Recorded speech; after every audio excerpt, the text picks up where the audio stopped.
A próxima hipótese de cabimento que nós veremos do agravo de instrumento é aquela do artigo 1015, inciso 11. E a redação fica essa aqui, ó. Cabe agravo de instrumento contra as decisões interlocutórias que versarem sobre redistribuição do ônus da prova, nos termos do artigo 373, parágrafo 1º. Vejam, essa matéria de ônus da prova foi estudada lá em processo civil 1 também, tutela cognitiva, procedimento comum da tutela cognitiva. O ônus da prova ele é previsto no artigo 373. Nós temos um sistema híbrido. Sistema híbrido de distribuição do ônus probatório. Nós temos um primeiro modelo estático que se encontra nos incisos 1º e 2º do artigo 373. Incumbe ao autor produzir prova do fato constitutivo do seu direito. Incumbe ao réu produzir prova dos fatos modificativos, extintivos e impeditivos do direito do autor. Eu sempre digo para os alunos, quem alega tem que provar. Quem alega tem que provar. Essa é a regra quanto à produção das provas no sistema estático. E no outro modelo, é um modelo dinâmico de produção da prova.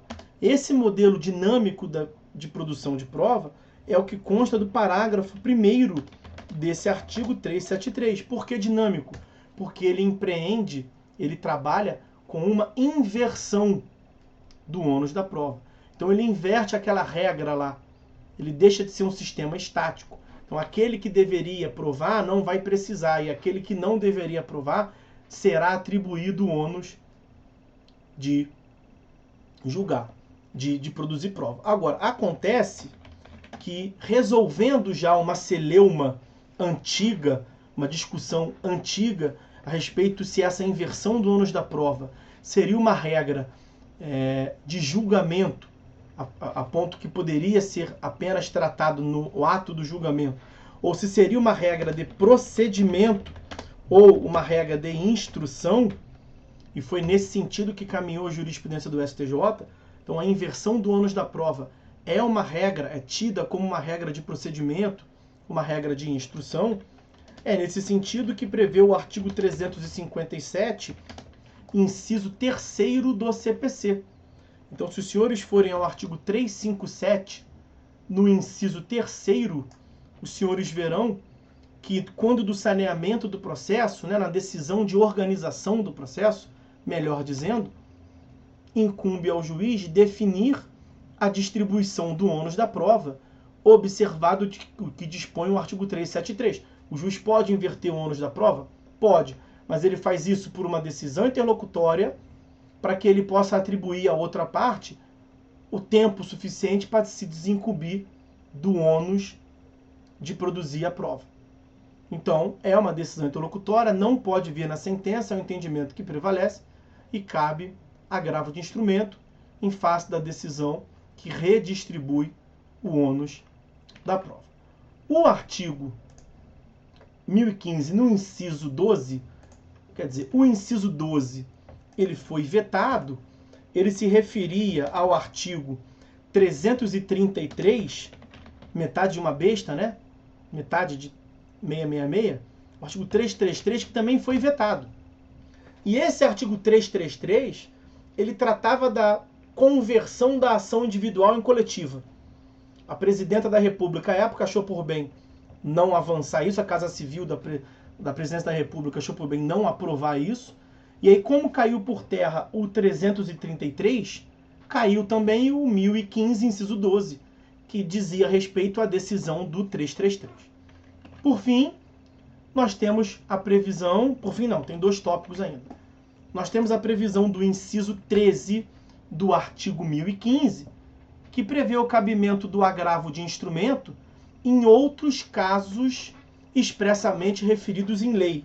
E aí nós temos, a título de exemplo, Claro que eu não vou aqui esgotar as hipóteses, mas outros casos previstos em lei. Eu vou começar com outras previsões do CPC, tá? Artigo 354, parágrafo único do CPC, que foi até o caso que fez com que a Luana nos indagasse mais cedo. Uma outra hipótese, o artigo 1037, parágrafo 13, inciso 1º, também do CPC. Uma outra hipótese, o artigo 1027, parágrafo 1º do CPC. Um quarto exemplo, nós mencionamos em algum momento, já não sei mais lhes precisar qual momento, mas o artigo 100 da Lei 11.101 de 2005, que é a nossa digníssima Lei de Falência. Um quinto exemplo, o artigo 17, parágrafo 10 da Lei de Improbidade Administrativa, Lei 8429 de 92, de improbidade administrativa.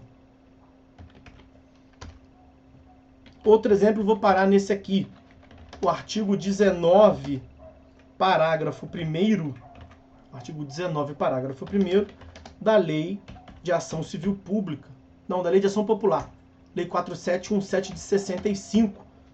É a Lei de Ação Popular, mas o que acontece é que prevalece o entendimento na doutrina e na jurisprudência que a Lei da Ação Popular, nesse dispositivo 19, parágrafo 1º, ela conta com uma aplicação subsidiária a todo o microsistema dos processos coletivos. Ok? Pois bem,